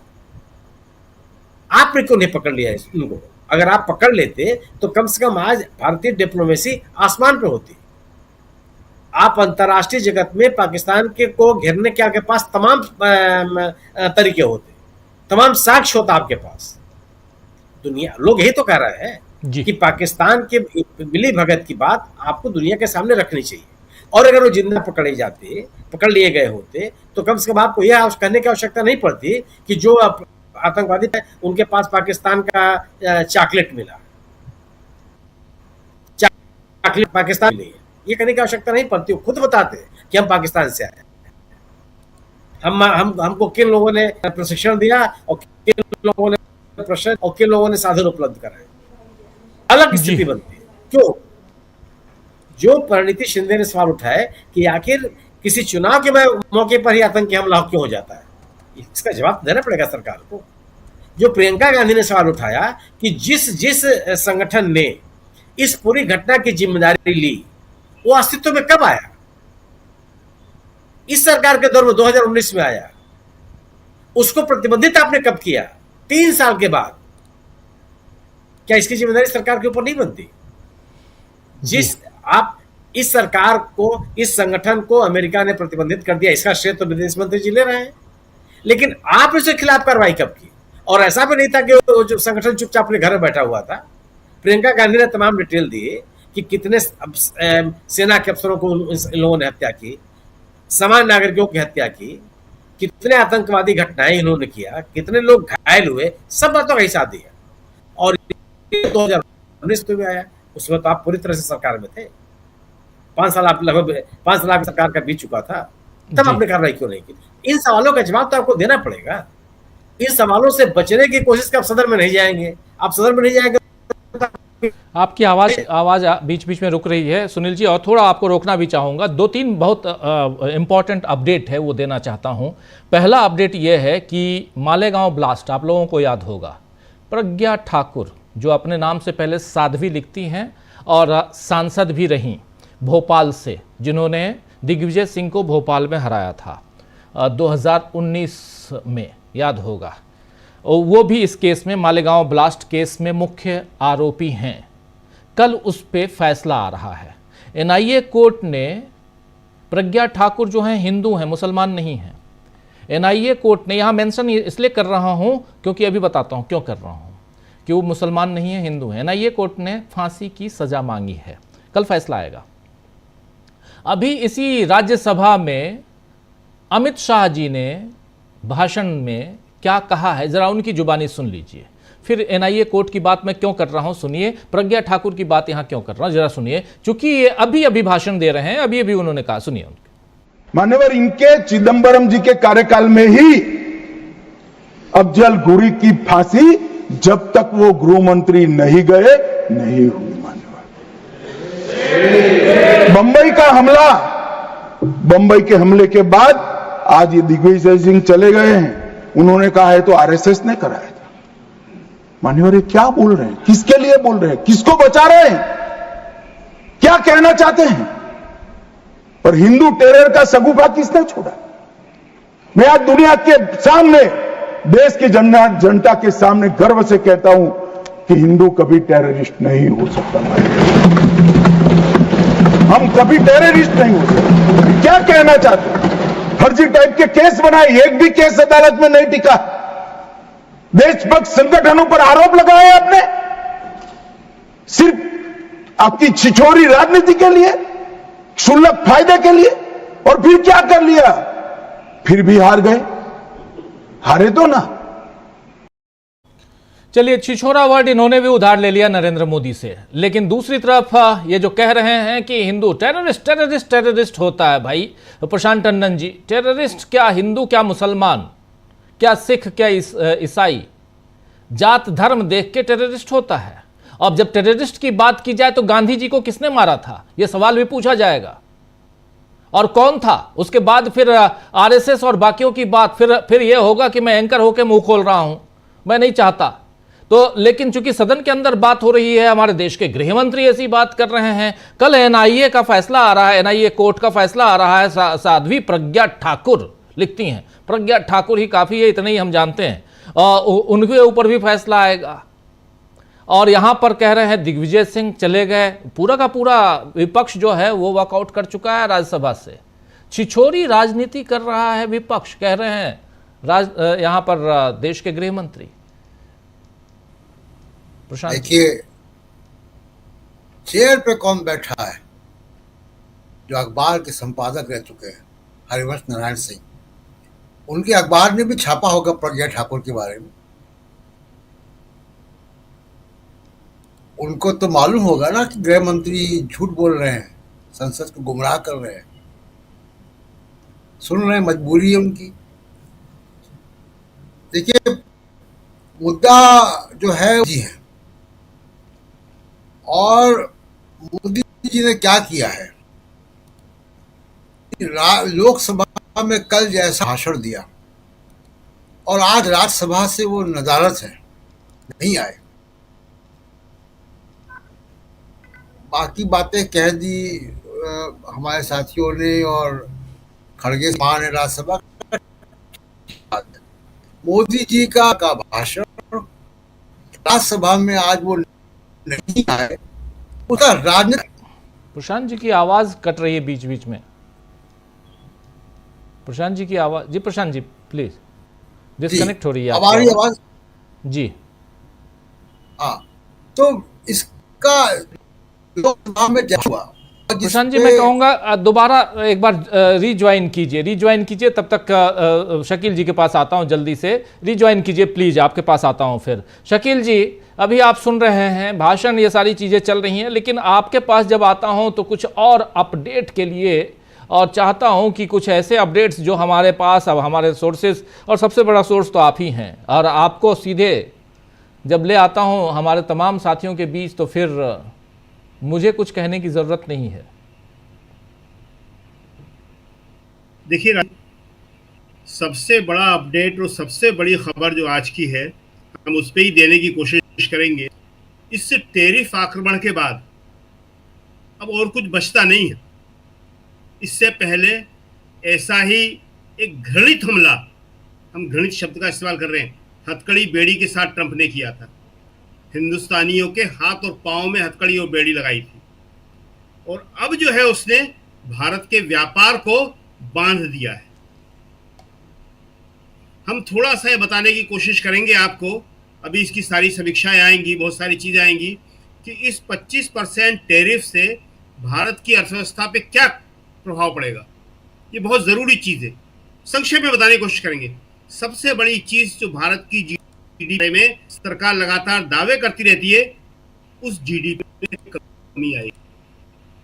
नंबर 2, व्यक्तिगत रूप से हम सबको क्या नुकसान होगा। कम से कम 2500 रुपए प्रति साल आमदनी कम होगी। बहुत खराब स्थिति होने वाली। हमारे यहाँ से जो जो चीजें निर्यात होती थी सब महंगी हो जाएंगी, और वो जो उद्योग यहाँ पे थे जिनके जरिए रोजगार होता था, लोगों को काम मिलता था, वो सब खतरे में पड़ जाएंगे। कपड़े का काम सबसे बड़ा काम होता था, कपड़ा भारत से अमेरिका सबसे ज्यादा निर्यात होता था। कपड़ा महंगा हो जाएगा वहां पे, 25% टैरिफ, हम कपड़ा पहुंचाने में असमर्थ हो जाएंगे, कोई खरीदेगा नहीं। जो गारमेंट इंडस्ट्री है भारत की बहुत बड़ी है, पहले ही बांग्लादेश उसमें कब्जा कर चुका है, अब भारत को नुकसान होगा। हीरा और रत्न उद्योग जो गुजरात में भी इनके होता है, जो राजस्थान में भी होता है। इलेक्ट्रॉनिक्स इसमें होगा, स्टील, एल्युमिनियम, यानी कि ये जो टैरिफ है भारत की अर्थव्यवस्था को बुरी तरह तोड़ देगा। दूसरी बात जो हम बहुत जरूरी कहना चाहते हैं, जिसमें बड़ी चर्चा होगी, जो आपने बताया भी, राहुल ने दोपहर में सदन से निकलकर कहा था कि अभी आप देखते जाइए क्या होने वाला है। ट्रंप जो है टैरिफ पे इन्हें किस तरह दबाता है, और वो हो गया। राहुल जो जो कह रहे हैं ये सरकार समझ नहीं रही है, वो सब सही साबित होता चला आ रहा है। राहुल ने किसान बिल वापस होंगे कहा था, कोविड पर कहा था, चीन के अतिक्रमण पे कहा था, जातिगत जनगणना करवाऊंगा ये कहा था, ये हो गई। नोटबंदी, जीएसटी, बेरोजगारी, अडानी के घपले हैं, इलेक्टोरल बॉन्ड में घपले हैं, हर बात सही साबित हो रही है। ये नेता प्रतिपक्ष की बातें हैं, उस नेता प्रतिपक्ष की बातों को आप गंभीरता से नहीं समझ रहे। और जब अमेरिका ने टैरिफ लगा दिया तो अब भक्त लोग क्या कहना शुरू कर दिया कि ये जो है राहुल गांधी तो ट्रंप से मिला हुआ है। ट्रंप ने राहुल गांधी को पहले ही बता दिया था कि मैं टैरिफ लगाने वाला हूं। प्रतिपक्ष के नेता को ट्रंप बता रहा है। वो जो कांग्रेस कहती है वही हमें कई बार सही लगता है कि सरकार तुम्हारी, इस सिस्टम तो हमारा ही है। तो स्थिति बहुत गंभीर है। और जो ये बात आप बता रहे हैं वहां की, जो अमित शाह जी कह रहे हैं आतंकवाद पे और कल फैसला होने वाला है, तो अभी एक छोटी सी घटना हम बता देते हैं आपको, ज़्यादा हम इस पर बोलेंगे नहीं, कि एक जहाज़ के अंदर अभी एक आदमी ने इस तरह के नारे लगाए जिससे वो मुसलमान लगे। अल्लाह अकबर बोला उसने, और बाद में जब वो पकड़ा गया, उसकी जेब से आई कार्ड मिला तो मालूम पड़ा कि मुसलमान नहीं था, केवल मुसलमानों पे शक बढ़े इसके लिए वो कह रहा था कि ट्रंप को मार डालूंगा और अमेरिका को ख़त्म कर दूंगा। पूरे भारत में 11 साल में ऐसे 50 मामले आए हैं जहां मुसलमान बन के इस तरह की वारदातें की गई हैं, और ये जहर फैलाने का परिणाम है और कुछ नहीं है। हिंदू ऐसा नहीं करता, मुसलमान ऐसा नहीं करता, कोई धर्म वाला ऐसा नहीं करता। ये जिनमें नफरत भर दी जाती है, फिर वो चाहे हिंदू हो, चाहे मुसलमान हो, चाहे किसी धर्म का हो। कल कहा था कनिमोजी ने, बहुत अच्छी बात कही थी कि मैं गई थी आपके साथ में, आपने पहुंचाया था डेलीगेशन में, मगर वहां तो हम अपना काम कर आए, यहाँ पे आप नफरत फैलाना बंद करो। और इसी को आज मनोज कुमार झा ने बहुत अच्छी तरह कहा कि डेलीगेशन दुनिया में भेज रहे हो, कुछ डेलीगेशन हिंदुस्तान में ही पहुंचा दो। बहुत बढ़िया सुझाव है ये कि गांव-गांव डेलीगेशन जाएं और ये बताएं। तो ये जो है स्थिति लगातार जो है मोदी जी के लिए खराब होती चली जा रही है। अब ये नफरत और हिंदू मुसलमान का बंटवारा उनका साथ देने वाला नहीं है। अमित शाह जी कल के फैसले के बाबत ये कह रहे हैं या किस वजह से कह रहे हैं पता नहीं, मगर ये सारी बातें जो है ये विभाजन को बढ़ावा देने वाली है। जी आना चाहता हूं जल्दी से प्रशांत टंडन जी के पास। प्रशांत जी अपनी बात आगे बढ़ाइए और बहुत इम्पोर्टेंट है, बहुत सारे मुद्दे, बहुत सारी बातें, लेकिन चारों तरफ से अगर देखिए तो नरेंद्र मोदी बुरी तरह घिरे हुए हैं, लगता है आपको? देखिए, सब मामला राजनीतिक है और नरेंद्र मोदी जी का कल का लोकसभा में भाषण और आज राज्यसभा में ना आना, इन दोनों के राजनीतिक मतलब क्या है, अब इस पे विचार करना चाहिए।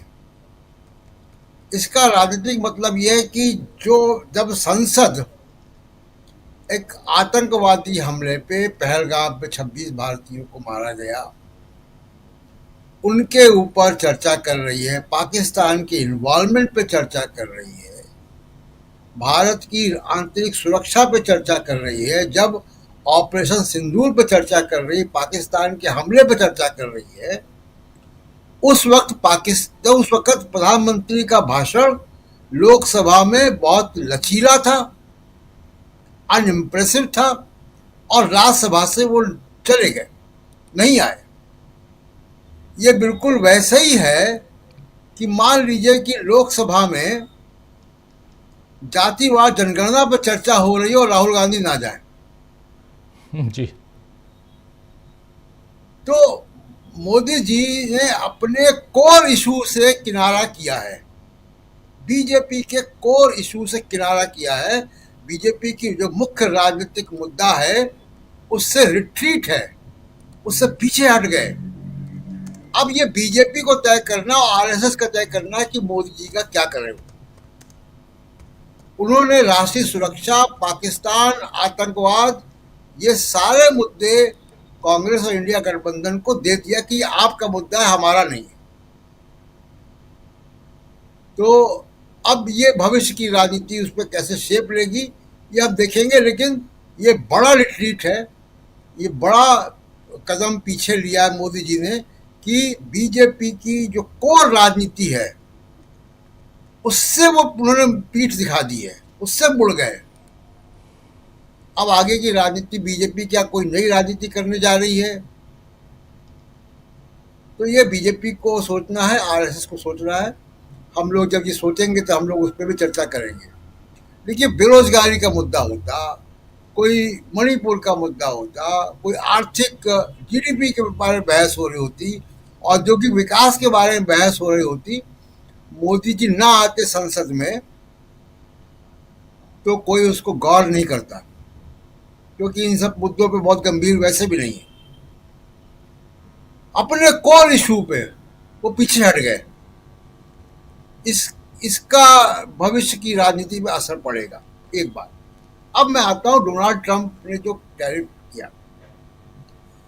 देखिए, वो जो बोल्ड लेटर्स में लिखा है वो क्या है, वो धमकी है।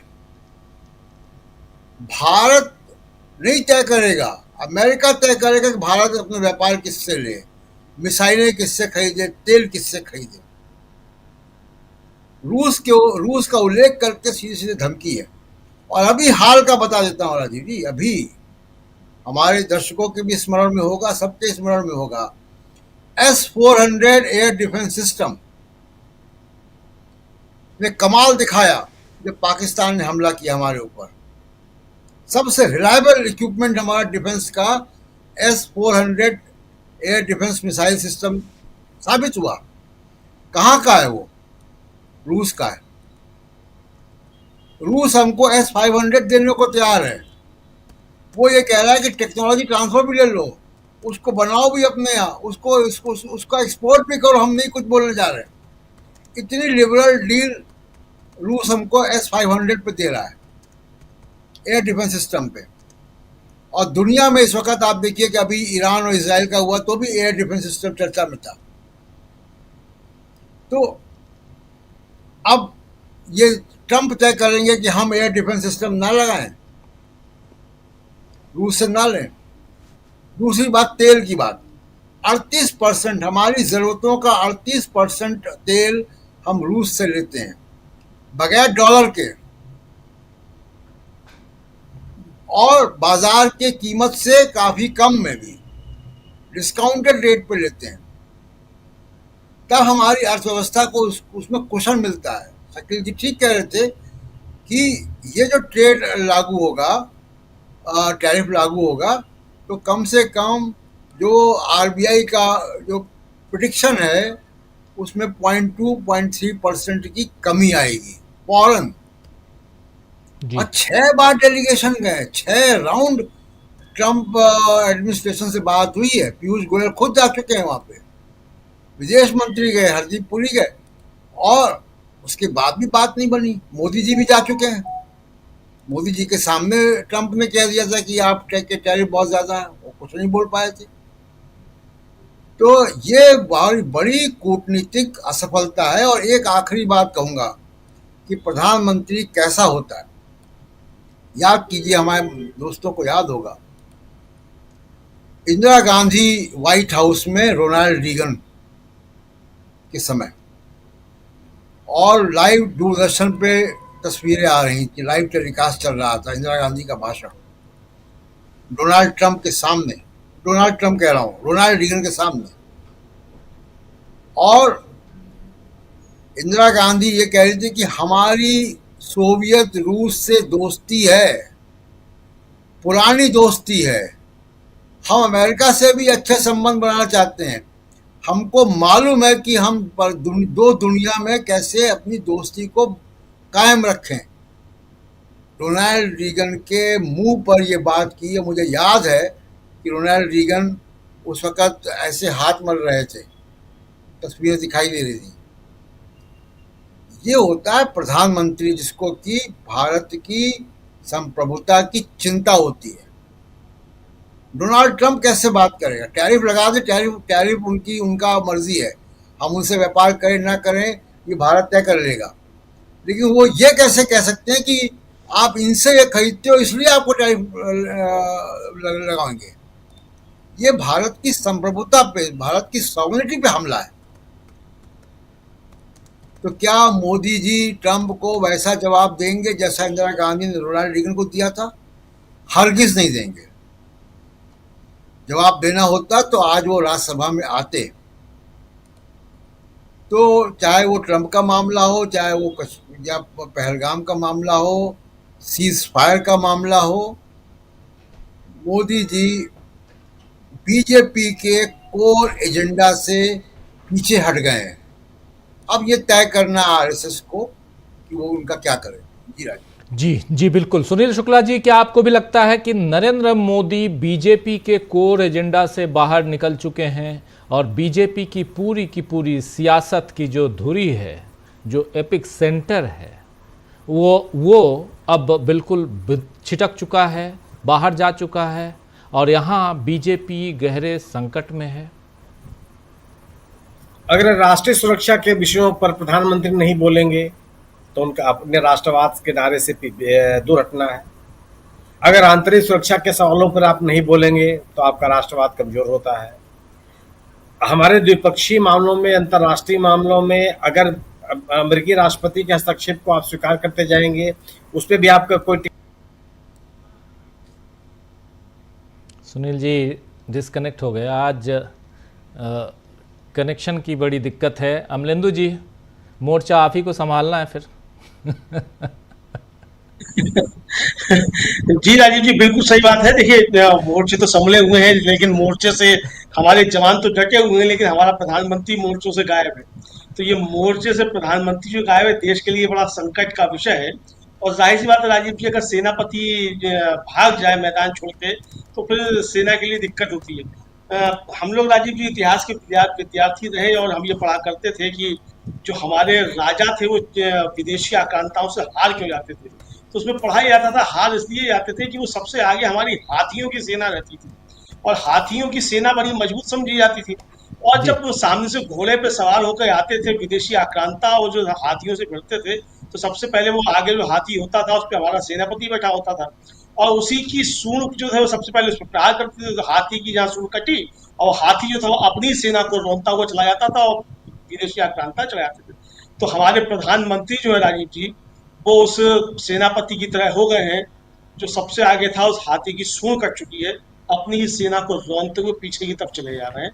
तो अब क्या कहा जाए इस प्रधानमंत्री को? बहुत इम्पोर्टेंट यहाँ पे आप एग्जाम्पल दे रहे हैं। लेकिन सुनील जी अब लौट चुके हैं। सुनील जी का वीडियो डाउन हो गया था, इसलिए रुक गए थे हम। और सुनील जी अपनी बात पूरी कीजिए। अब तकनीक के शिकार हम लोग हैं, क्या कहा जा सकता है, कुछ अपने हाथ में तो है नहीं। बिल्कुल। तो सवाल ये बड़ा मुद्दा है ना। भारतीय जनता पार्टी अपने, और ये जो आज का मसला है, और ट्रम्प की जो सोशल मीडिया पे जो उन्होंने एक्स पे लिखा है, ये बड़ा सवाल है कि आप कौन होते हैं हम उसको डिक्टेट करने वाले कि हम किससे व्यापार करें, किससे व्यापार न करें, किससे कौन सा सामान खरीदें। हम अपने राष्ट्रीय हितों के अनुकूल निर्णय लेंगे, आप कहने पर तो लेंगे नहीं, और उस पर चुप रहे, इस भारत की सरकार चुप रहे। तो आप जो भारतीय जनता पार्टी और भारतीय जनता पार्टी के नेता राष्ट्रवाद का जो माहौल बनाते हैं, वो तो निश्चित रूप से बहुत कमजोर होगा। लोग इसको स्वीकार नहीं करेंगे। इस देश की जनता में, इस देश में जो परसेप्शन बना हुआ है कि हम किसी का हस्तक्षेप स्वीकार नहीं करते, ये लोगों के जनमानस से एकदम घरे तक बैठा हुआ है। और इस विषय पर आप चुप है। आप चाहते हैं कि केवल यह कह देने मात्र से कि दुनिया के किसी भी देश ने हमारे ऊपर दबाव नहीं डाला। पूछा किसने आपसे? सवाल तो पूछा जा रहा है कि डोनाल्ड ट्रंप ने जो है बयान दिया, डोनाल्ड ट्रंप का अपना बयान है ये, या किसी तीसरे व्यक्ति का बयान नहीं है। लोग सीधे सीधे एक सवाल आपसे पूछ रहे हैं और आप कह रहे हैं उस सीधे सवाल का जवाब देने के बजाय आप इधर उधर की बात करेंगे, तो आपका राष्ट्रवाद का नारा तो कमजोर होगा। और भारतीय जनता पार्टी के दो ही नारे हैं, सांप्रदायिक ध्रुवीकरण और ये राष्ट्रवाद। धर्म पूछ करके गोली मारी, यह उनका सांप्रदायिक ध्रुवीकरण का नारा है, जिसके साथ वो लगातार लगे हुए हैं। लेकिन उसके के साथ साथ जो राष्ट्रवाद का नारा लेके चलते हैं, वो बड़ा महत्वपूर्ण है। और अगर आप राष्ट्रीय सुरक्षा के मसलों पर नहीं बोलेंगे, संसद का सामना नहीं करेंगे, अगर आप अंदरूनी मामलों में विदेशी हस्तक्षेप के विषय पर आप बोलने के लिए नहीं तैयार होंगे, तो स्वाभाविक सी बात है कि आपका राष्ट्रवाद का नारा कमजोर होता है। यह तो भारतीय जनता पार्टी और भारतीय जनता पार्टी के समर्थकों को सोचना पड़ेगा। और आज मेरा अपना मानना है कि राज्यसभा में न आकर के मैं इसको एक राजनीतिक भूल मानता हूं। प्रधानमंत्री उनको राज्यसभा में आना चाहिए था और उनको अपनी बात करनी चाहिए थी। यह अच्छा संदेश जाता नहीं है, और यह जाएगा संदेश कि ट्रंप के द्वारा कही गई बातों के आरोपों से बचने के लिए आप संसद में नहीं है। ये जो बड़ा सवाल पहलगाम और आप तो ही है। इस बहस के दौरान जो ट्रंप की यह टिप्पणी आ गई, और उस टिप्पणी के बाद संसद में ना आना, और इस टिप्पणी के पहले विपक्ष के नेता का लोकसभा संसद के परिसर में कहना कि आप इंतजार कीजिए और देखिए कि टैरिफ पर किस तरह की डील होती है। और इन पूरे घटनाक्रम के बीच में प्रधानमंत्री का संसद के में ना आकर के कोई बात न करना, यह मेरा अपना मानना है कि इसका राजनीतिक संदेश बहुत दूर तक जाएगा, और जो भारतीय जनता पार्टी के पक्ष में नहीं होगा। जी जी जी जी, आपको क्या लगता है प्रशांत जी?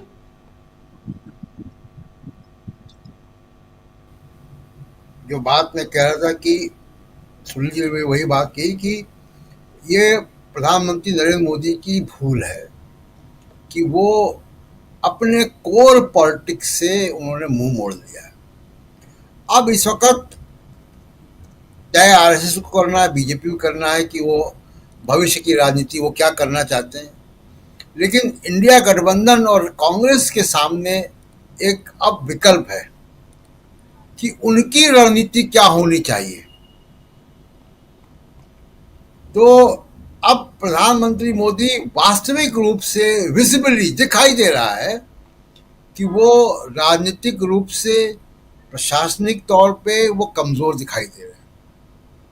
वो बड़े मुद्दों से बच रहे हैं, और जब बड़े मुद्दों से बच रहे हैं और उन मुद्दों से बच रहे हैं जो उनकी पॉलिटिक्स का, राजनीति का केंद्र रहा है, तो इसका मतलब है कि कमजोर हो चुके हैं।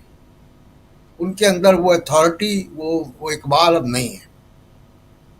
और इस वक्त जिसको कहते हैं कि गर्म लोहे पे चोट करना, विपक्ष की रणनीति क्या होनी चाहिए? विपक्ष की रणनीति प्रधानमंत्री नरेंद्र मोदी के सबसे करीबी जो उनका सहयोगी है उस पर होनी चाहिए। वो कौन है? वो मीडिया है, गोदी मीडिया, ये नफरत फैलाने वाला मीडिया। इसके खिलाफ अगर विपक्षी पार्टियां अब आंदोलन के शक्ल में नहीं करती हैं, ये ट्विटर से और सबसे बयानबाजियों से नहीं होता है। उनके साथ दिखना बंद करें। चाय कॉफी कौन पीता है किसी के साथ? जिन लोगों ने राहुल गांधी को 15 साल बेइज्जत किया, आप उनके साथ चाय कॉफी पी रहे हैं, गलत संदेश जाता है। अपने समर्थकों के बीच में गलत संदेश जाता है। आप किसी भी विपक्ष के किसी भी, आरजेडी है, चाहे वो डीएमके है, चाहे वो कांग्रेस पार्टी है, सीपीआई सीपीएम है, विपक्ष की किसी भी पार्टी से इस मीडिया के बारे में पूछिए तो वो क्या कहेगा कि ये मीडिया फर्जी मीडिया है, नफरत फैलाता है, हमारे खिलाफ है। और उसके साथ अगर आप चाय पीते हुए दिखाई देंगे तो आप अपने समर्थकों को निराश कर रहे हैं। तो इस वक्त सबसे बड़ा जो सहयोगी है मोदी जी का, वो ये मीडिया है। और इसके खिलाफ अगर विपक्ष ने आंदोलन अब नहीं किया जी। तो कोई ना कोई नया मुद्दा आएगा और फिर वो बाउंस बैक होंगे, बिल्कुल, है ना? बिल्कुल तो बिल्कुल। ये विपक्ष को सोचना है कि आगे कैसी रणनीति बनाए वो। ये एक बहुत इंपॉर्टेंट बात आप कह रहे हैं कि एक जो आखिरी हथियार जो दिखाई यहाँ हमको डोनाल्ड ट्रंप ने वही किया। उधर नरेंद्र मोदी जी से राहुल गांधी जो पूछ रहे थे, जो कह रहे थे, नरेंद्र मोदी नहीं किए। आज नरेंद्र मोदी को रहना चाहिए था, भाषण देना चाहिए था राज्यसभा में इतने गंभीर मसले पे, लेकिन मोदी जी ने नहीं किया। शकील जी आ चुके हैं, हमारे तमाम साथी आ चुके हैं। बीच बीच में आज इंटरनेट पूरे देश में खराब है, पूरे देश में, आप जान रहे हैं, क्योंकि सुनामी का अंदेशा और ऑलरेडी सुनामी है। और आज रशिया का एक सबसे आखिरी छोर जो जापान के ऊपर लगता है, समुद्र में नॉर्थ पैसिफिक सी से मिला हुआ है, और वो है कमचातका। और वहाँ पर 8.8 रिक्टर स्केल पर भूकंप आने के कारण आज बहुत तबाही है और उसमें इंटरनेट की भी स्थिति अच्छी नहीं है। फिर भी हम आप तक पहुंच रहे हैं। शकील जी, एक छोटा सा कमेंट चाहूँगा मीडिया को लेकर। जो बात यहाँ पर प्रशांत टंडन जी कह रहे थे, मीडिया को लेकर बात जो हमारे साथी सुनील शुक्ला जी, अमलेंदु जी भी कहते रहे, आप भी कहते रहे हैं, लेकिन एक छोटा कमेंट कि क्या एक आखिरी उम्मीद, पहली भी और आखिरी भी, नरेंद्र मोदी के लिए मीडिया है, ये माना जाए? बिल्कुल है। एकमात्र वही है जो मोदी जी को बचा रहा है। आज ही सुबह हमने लिखा कि एक साउथ के अंग्रेजी अखबार ने हिम्मत दिखाई थी। उसने आधा स्थान मोदी जी को दिया कि जो मोदी जी ने बोला था, और ठीक आधा स्थान नेता प्रतिपक्ष राहुल गांधी को दिया। तो हमने उसमें सवाल किया था कि कल कांग्रेस संसदीय दल की नेता सोनिया गांधी का लेख कांग्रेस ने जिस अखबार में छपवाया था, क्या उसने अपने अखबार में राहुल गांधी को जगह भी दी है? और उस अखबार का नाम भी लिखा था, और यह भी लिखा था कि उसी अखबार में राहुल गांधी का लेख भी कुछ दिनों पहले कांग्रेस छपे। मोदी जी को तो उस मीडिया से फायदा हो रहा है, कांग्रेस को नुकसान हो रहा है, मगर कांग्रेस फिर भी उस मीडिया की चापलूसी करने में लगी रहती है। सबसे बड़ी समस्या यह है, मोदी जी तो करेंगे, और मोदी जी एक बात बड़ी स्पष्ट कर दें हम, मोदी जी कोई चापलूसी नहीं करते। मोदी जी के डंडे से वो मीडिया सही रहता है। मोदी जी उसको डंडा दिखाए। कांग्रेस तो उस मीडिया की चापलूसी करती है और जो है उसका नुकसान उठाती है। सिर्फ एक दिन के लिए ये मीडिया अगर निष्पक्ष हो जाए तो मोदी जी के लिए बहुत बड़ी मुश्किल आ जाएगी। लेकिन मीडिया जो है वो पूरी तरह मोदी जी की सेवा में है, और कांग्रेस उसके आगे पीछे घूमती रहती है कि हमारी तरफ देख लो। वो कांग्रेस की तरफ कभी नहीं देखती, वो कांग्रेस के कुछ नेताओं को खुश करती है। वो राहुल के पक्ष में नहीं लिखती, वो कांग्रेस की नीतियों के पक्ष में नहीं लिखती। इस पर हम बहुत लिख चुके हैं, बोल चुके हैं। एक बार और स्पष्ट कर दें कि कांग्रेस के कुछ लोग ये समझते हैं कि ये मीडिया हमारे पक्ष में लिखती है। नो, कांग्रेस के कुछ नेताओं का वो चेहरा चमकाती है, फिर उसको राहुल गांधी के खिलाफ बोलने की आज़ादी मिल जाती है, कांग्रेस की नीतियों के खिलाफ बोलने की आज़ादी मिल जाती है। कांग्रेस इस बात को बिल्कुल नहीं समझ रही है। जिस अखबार का हम जिक्र कर रहे हैं उस सहित कई गोदी मीडिया का कांग्रेस ने बहिष्कार किया था। और फिर अखबार में आप सोनिया गांधी छपवाते हो और उम्मीद करते हो कि इसको लोग पढ़ेंगे। जिसका अखबार बहिष्कार करवा चुके हैं जिस मीडिया का, उसकी आई बात को लोग कैसे पढ़ेंगे? ये सब क्यों हो रहा है? ये हो रहा है कि कांग्रेस में लोग ऐसे हैं जिन्हें सिर्फ अपने स्वार्थ के अलावा न राहुल की फिक्र है, न प्रियंका गांधी की फिक्र है और न कांग्रेस की फिक्र है। उनके कामकाज चलते रहे, उनके धंधे पानी चलते रहे, उससे आगे वे कभी नहीं सोच पाते। स्थिति राजीव जी बहुत ज्यादा गंभीर है। राहुल गांधी को ये लड़ाई पूरी तरह अकेले लड़ना पड़ रही है। उनके आसपास जो लोग दिख रहे हैं वो कितने राहुल गांधी के साथ हैं, कितने किसी और के साथ हैं, ये कहना बहुत मुश्किल है। इसलिए इस मीडिया के ऊपर राहुल गांधी कितना कंट्रोल कर पाते हैं और इस मीडिया को कांग्रेस के द्वारा जो ऑक्सीजन दिया जा रहा है, कांग्रेस के कुछ नेताओं के द्वारा जो ऑक्सीजन दिया जा रहा है, उसको राहुल गांधी कितना पहचान पाते हैं, ये बहुत जरूरी है। मगर हम तो बहुत सालों से इसके ऊपर लिख रहे हैं। राहुल को हम 2004 से देख रहे हैं और आज करीब करीब 21 साल हो रहे हैं। मोदी जी की जब हम बात करते हैं तो सिर्फ 11 साल की ही बात करते हैं, राहुल की तो हम 24 साल की बात करते हैं। और उसके में 10 साल का हमने यूपीए का टाइम देख लिया। उसमें उससे पहले सोनिया गांधी को कितना परेशान किया था इस मीडिया ने, लेकिन 2004 में आते ही ये सब मीडिया फिर वैसा का वैसे ही हो गया